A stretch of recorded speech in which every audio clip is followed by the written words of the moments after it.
Recently, I've been doing a lot of work and a lot of speaking on the topic of grit and resilience, and I think I know why. I think that it's going to become, for 2024, one of the more popular topics. It's something that companies are looking for more of. And so it's part of a natural cycle of ebb and flow when it comes to the topic of individual strength. Individual grittiness refers to a person's ability to persist in uncomfortable or uncertain conditions. And so there'll be trends in culture where for a time it will be less popular for people to embrace risk, embrace difficulty, and to shoulder difficult times. In the past, let's say 5 years or so, it's been more popular to say, well, hold on, let's not push too hard. Let's not throw ourselves out of balance. Let's not overwork ourselves. And those things are definitely true. But in an effort to reduce the stress on people in the workplace, considering the decade we've had, we sometimes go too far in the wrong direction.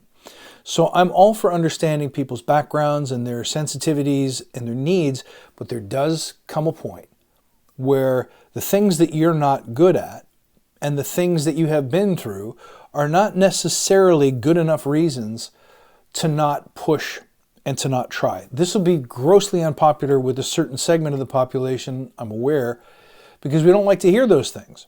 It's sometimes difficult to tell people, look, this requires more effort. Hard things are hard things. Jim Rohn used to say, don't wish it were easier, wish you were better. But we have been trained as a population to crave ease. Just about everyone has a story to tell, and some stories are a lot worse than others. But I think we've descended into a place where everyone's got a reason why they can't meet a deadline, why they can't make a commitment, why they don't like the word commitment, why they can't keep their promises, why they can't grow and stretch.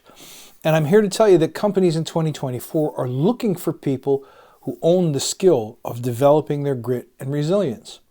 And this comes at a time when people are demanding that organizations grant psychological safety. I agree that people shouldn't be bullied or mistreated or harassed. All of these things are true, but there does come a certain point where psychological safety is something that you claim for yourself. Strength is something that you claim for yourself. The ability to grow and accomplish things is something that you must claim for yourself. The value of claiming it for yourself is what happens if the organization no longer values or supports it properly, or you have a bad boss or manager who just doesn't enforce or deliver on the promise of psychological safety. What are you going to do? Have no psychological safety? There is extreme value in training yourself to be able to be strong, gritty, and resilient so that you can deliver, perform, and grow. Once you own and take accountability for your grit and resilience, things change. High performers are generally people who are willing to say, work is work, hard things are hard things. My job is to get better at going outside my comfort zone.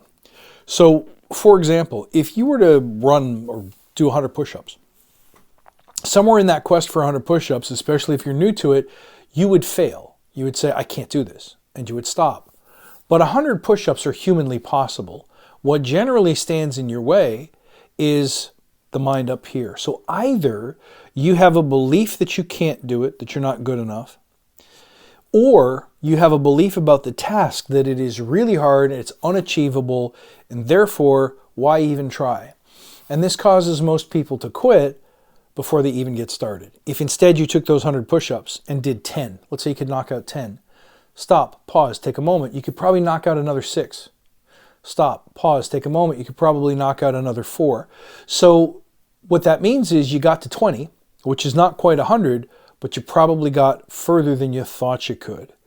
It requires the desire to dig in, dig deep, to reach into the mind and say, what is it about this that I feel I can't do?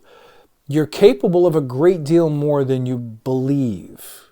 Most people are limitless.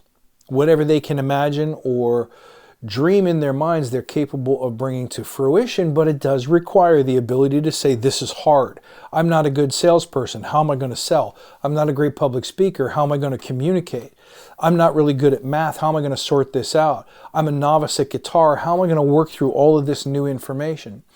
The moment that we say, but I'm not really good at learning, so I probably shouldn't even try. Or I've got, low bone density. I shouldn't be doing push-ups at all. All of those things are areas where you have the potential to grow. And so what I encourage you to do is to find that spot, as I've been coaching my teams lately, where we have a tendency to say, I can't, or I shouldn't, or this isn't for me, or this is too hard, or this is too long, or I'm too short, or I'm too whatever. And see if we can identify that moment and choose to stay in that moment just a little bit longer. Now, why would you do it? Because listen, if you quit after 5 push-ups because it hurts and you believe that push-ups are just not for you, then you'll never get to 10 push-ups, much less 100. What would cause a person to say, I want the pain? I want the thing to hurt a little bit. I want it to be difficult. I want to reach. I want to stretch. Number 1 is that without stretch, you can't grow. Nature requires 2 things, circulation and friction. You got to move, and you have to tear muscle to build muscle.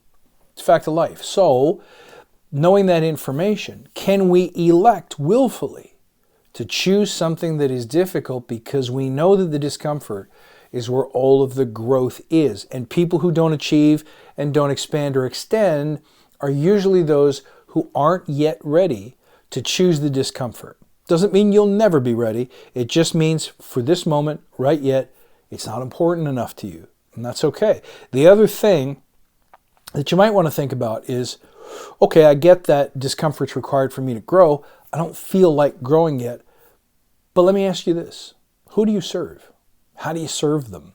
And why do you care? When you decide that you're going to serve something greater than yourself, for example, you believe in making a better agile environment for your organization, you believe in improving the culture, you believe in stepping up and doing the impossible, whatever it is that you have in front of you that you would love to do, you want to make a contribution, but it's a little bit scary. So we default back to our beliefs. It's not for me. I'm not strong enough. Who am I to say this is too difficult? I could lose my job. All of those things could be true.